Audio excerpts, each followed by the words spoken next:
Wahai kalian yang tak menghormati ibu, yang menyepelekan ibu, yang merendahkan ibu. Malam ini lihat, beliau tidak ada ceramah, tidak ada tausiah, tapi langsung dibuat begini cara menghormati ibu. Ini sekarang banyak orang tak menghormati ibu. Berapa banyak ibu yang awalnya bantu-bantu, lama-lama jadi pembantu.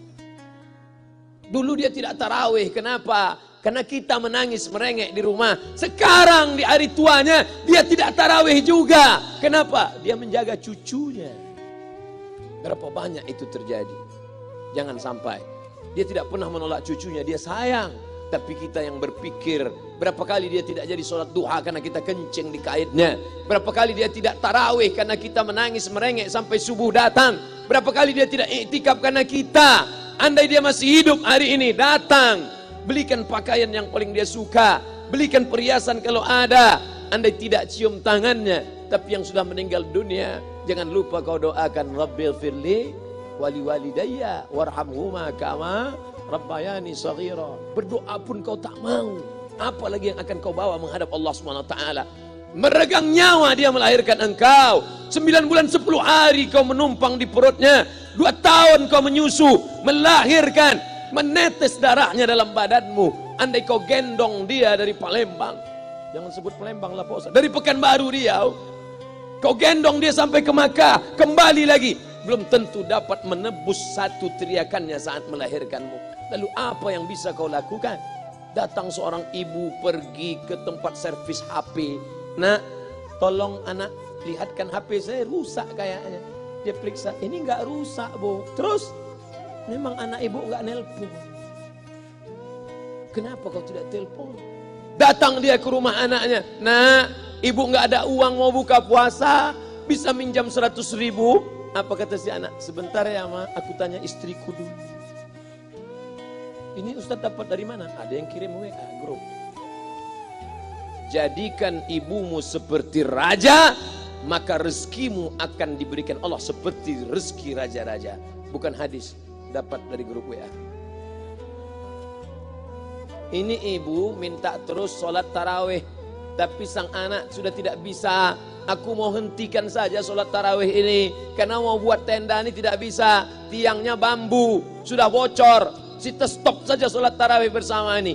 Apa kata si ibu? Buatlah sholat tarawih terus, nanti Allah akan berikan engkau gedung yang besar. Dengan gedung besar itu kau akan tetap sholat tarawih. Mana gedung besar itu? Inilah dia gedung besar.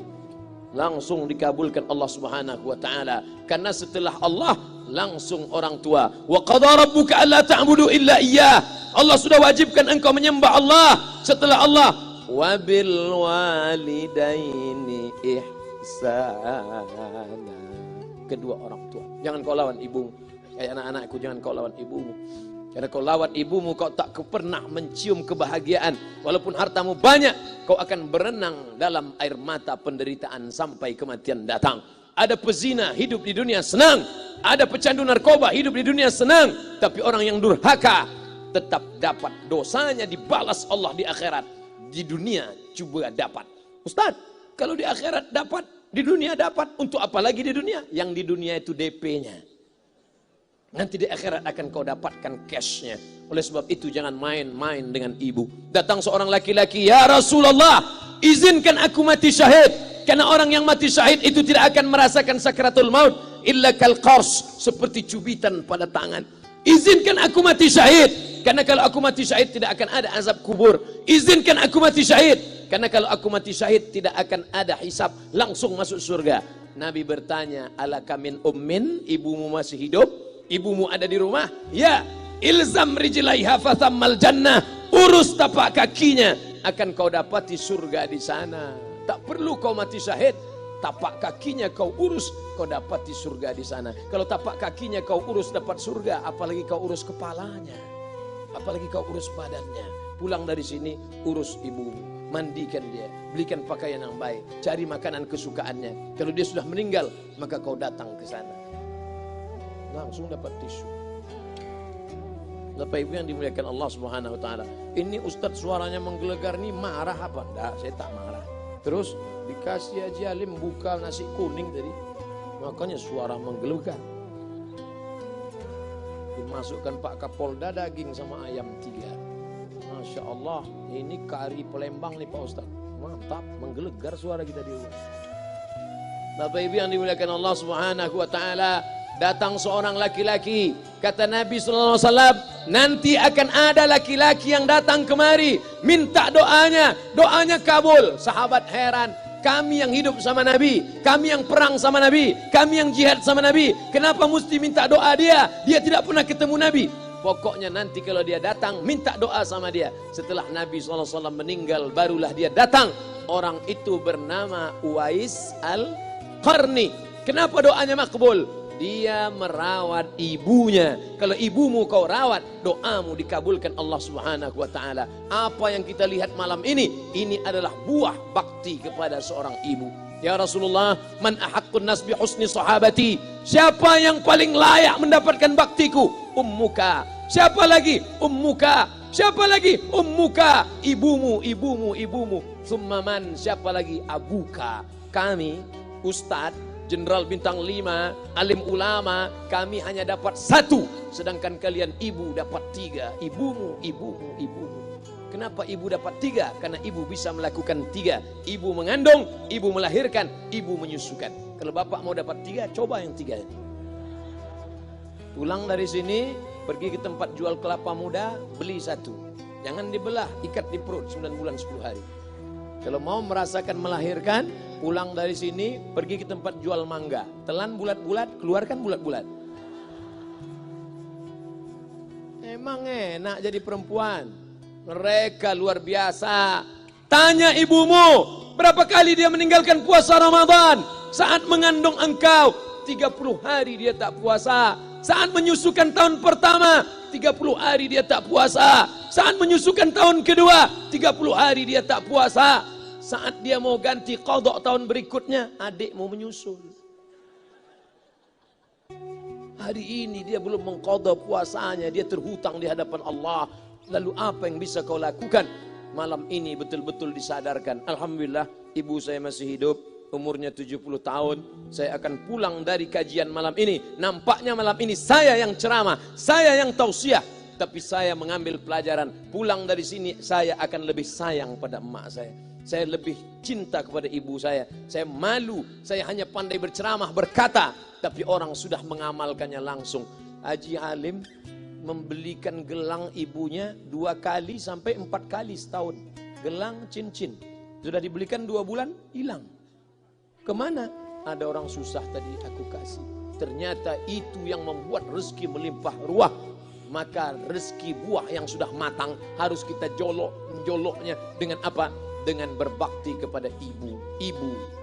Bapak ibu yang dimuliakan Allah, saudara-saudaraku yang dimuliakan Allah Subhanahu wa taala. Ibu ini luar biasa. Sampai-sampai ibu, Ustaz jangan nunjuk pakai tangan kiri lah. Oke, pakai kanan. Ibu, andai ngomong ibu salah, tetap dikabulkan Allah Subhanahu wa taala. Ada seorang ibu memanggil anaknya, "Ya Juraij, wahai Juraij." Anaknya sedang beribadah. Ibadah pada Allah atau nyambut ucapan ibu? Allah lebih mulia, dia diam.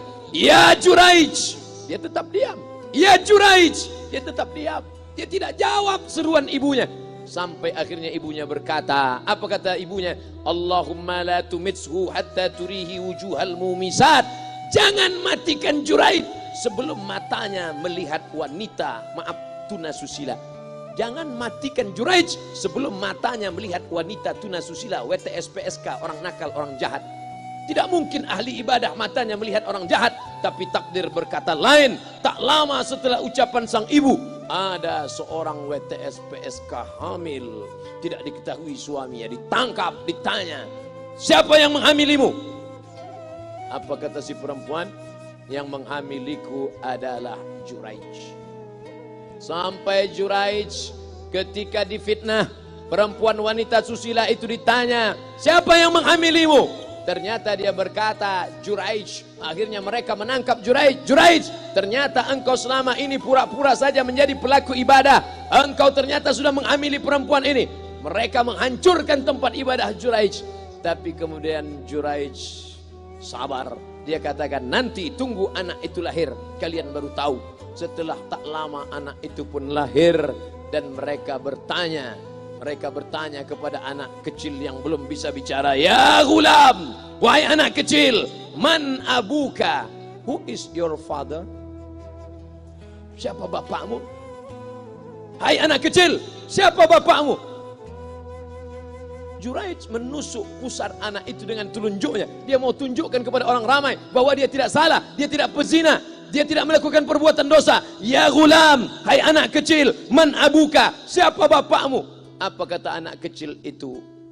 Ko boy, ko sapi, boy penjaga sapi, pengembala sapi. Bapakku pengembala sapi. Barulah orang Yahudi tahu ternyata ra'il ghanam yang menghamili PSK perempuan jahat tadi adalah penggembala sapi. Lalu kenapa fitnah itu terjadi? Allah mengabulkan doa si ibu sebelum Juraij mati. Matanya pernah melihat wanita tuna susila. Oleh sebab itu ibu jangan sampai kalau marah sama anak memanggil anak dengan kata-kata yang tak baik. Setan, hantu. Kalaupun marah panggil dia, calon wali kota. Sini sebentar. Kalau marah betul, calon gubernur. Sini sebentar. Doa ibu dikabulkan Allah Subhanahu wa taala. Saya setahun setiap bulan Februari ceramah di Kuala Lumpur seminggu. Kuala Lumpur, Selangor, Sarawak, Kuching, kemudian Malaka, Ipoh, Negeri Sembilan. Ketika saya tausiah datang ibu-ibu makcik Malaysia. Assalamualaikum, waalaikumsalam. Ustaz Somad, ya. Saya nak jumpa dengan emak Ustaz. Loh, ngapa jumpa emak saya? Jumpa saya lah. Ustaz pasti dididik oleh seorang ibu. Saya ingin jumpa ibu Ustaz. Saya sangka dia mau jumpa saya. Ternyata ibu di tengah para habaib diambil diri seorang profesor, dibalik diri seorang gubernur, wali kota, Kapolda. Di dalam diri mereka ini adalah orang-orang luar biasa, tapi dilahirkan oleh perempuan-perempuan yang super luar biasa. Betul? Mereka ini semua dibesarkan perempuan. Makanya ada ungkapan al-jannatu tahta aqdamil ummahat, surga di bawah telapak kaki ibu. Tapi ada yang mengatakan itu dulu Pak Ustadz, sekarang sudah berubah, surga di bawah telapak kaki babysitter. Karena banyak yang menitipkan anaknya kepada penitipan anak. Jangan bu, walaupun kau wanita karir, tidak seberapa itu. Tidak dapat kau tebus kehilangan masa-masa manja mereka dengan pendidikan. Ini banyak ibu-ibu sekarang sudah tidak lagi mengurus anaknya. Padahal 6 tahun pertama, the golden age, usia emas, ibu harus ikat hubungan emosional dengan anak. 2 tahun pertama, susukan. 2 tahun kedua, lompat-lompat, lari-lari, lucu-lucu. 2 tahun ketiga, mulai menghafal surat-surat pendek. Umur 7 tahun, baru dia sholat. Begitu. Sekarang banyak. 2 tahun pertama, dia titipkan ke Al-Baqarah, sapi betina. 2 tahun kedua, dia titipkan ke PAUD dan BUUD. 2 tahun ketiga, dia titipkan ke TK. Akhirnya anak putus kontak. Setelah anak remaja, baru ibunya nanya, Ustadz, kenapa anak saya lebih mau curhat sama pacarnya daripada sama saya? Karena anak sudah lost contact, putus hubungan dengan ibu. Itulah yang dulu dikejar dengan wanita karir. Pergi pagi pulang petang, peras keringat, banting tulang, tunggang langgang, lintang pukang. Tak dapat kau tebus dengan apapun. Oleh sebab itu, kalau kau sayang kepada mereka, besarkan mereka. Nanti setelah dia SMP, kau tetap bisa berkarir, tetap bisa apapun. Tapi usia emas ini tetap jaga mereka. Di balik anak-anak yang luar biasa, ada ibu yang luar biasa. Di mana letak ibu luar biasa itu? Inilah dia, ibu-ibu semua insya Allah. Amin.